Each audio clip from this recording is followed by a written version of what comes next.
بوجارا سیام ریشنا پارلمان عراق بودنگدان لسر پروژه یاسا بودجا سال 2017 به صدما لف نهاتون و ناکوکی نبرا فراکسیونان هات پاش خستن کو صدما سراکی ناکوکیان جی پشکا کرده لبودجه و جاره لسر پشکا هرمه فراکسیونن کردی جالیه کی نرینن وان او پروژن جوده هنه و جالیه که دن حکومت هرمه روژا اینی سبارت به پشکا بودجه هرمه ده پروژه یاسا بودجا سال 2017 عراق دا راگهاندنک بلاوه کرده. پشتی روژکی جی راگهاندنه لرکا فراکسیونا پارتی سه پیشنیار آرسی لجنه داری پارلمان عراق کرن. هیاکو گوتو بیجان درباره بکد. ئەوە دەکەین کە هەم بۆ پێشمەرگە کە دەبێ بەڕاستی تەخسیسات دیاری بکرێەوە هەم بۆ موچەی خەڵک بەڵام تا ئێستا لە گفتوگۆی بەردەوامداین تا ئێستا نەگەیشتن نەتیجە بۆ کۆبنەوەکە دواخرا بۆ ئەوەی کاتێکی زیاتر بدرێت بە لایەنەکان کە گفتوگوی خۆیان تەواو بکەن.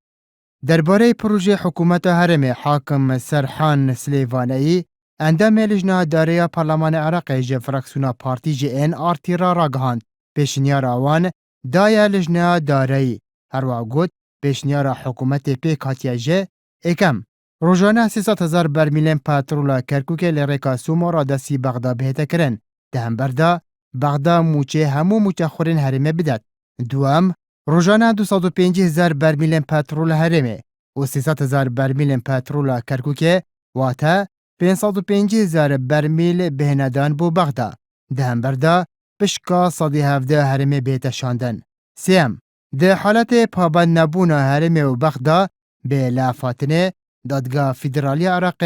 و پرسه ایک آلی بکت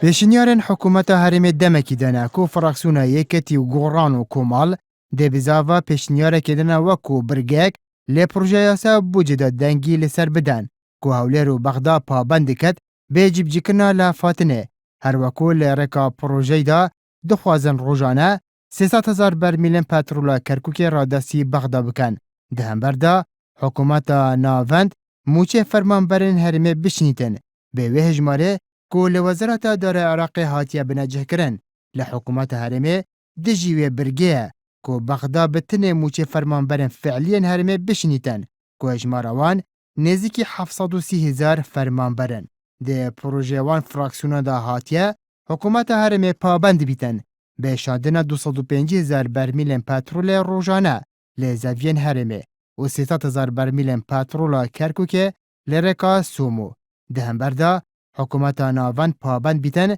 به پیدانا پشکا 117 بودجه هرمه. پروژه که تیشمانی کورسان بوا و بزودنەوەی گۆڕان و کۆمەڵی ئیسلامیش پاڵ پشت و پشتیوانی و هەندێک لە برادرانی تری فراکسیۆنە کورسانەکانی لەگەڵایە. طبعا ئەوەی کە هەیە ناتوانانی ئیجماعی کورسانی دروست بکەیت چکە بۆ خۆی پرسەکە پرسێک دەتوانێت بڵێ ڕەهەندێکی سیاسی شێوە پەیوەندی بە هەرێمی کوردستانشەوە هەیە. ئەوەی کە بەلای ئێمەوە گرنگە چارەسەرکردنی گرفتەکەیە و ئێمە بێئومێد بووین لە هاتنی وەفدی هەرێمی کوردستان و ئەگەر هاتبێتیش بێئومێد بووین لە ئەنجامەکانی. هەفدەم ئەندامەکی پەرلەمانی عێراق ژێ فراکسیۆنە یەکگرتوو ژی ئێن ئارتی را ڕاگەهاند ئەوان وەکو فراکسیۆنە یەکگرتوو پشتیوانی لە هەر پرۆژەیەکی دیکەن کە چارەسەریە ئاریشە موچێ فەرمانبەرە هەرێمێ دیکەت ئەگەر پرۆژەیەکەتی گۆڕان و کومەڵ بچیتە دەنگدانێ ئەو دێ دەنگی بوودن پرۆژەیەک هەبیتن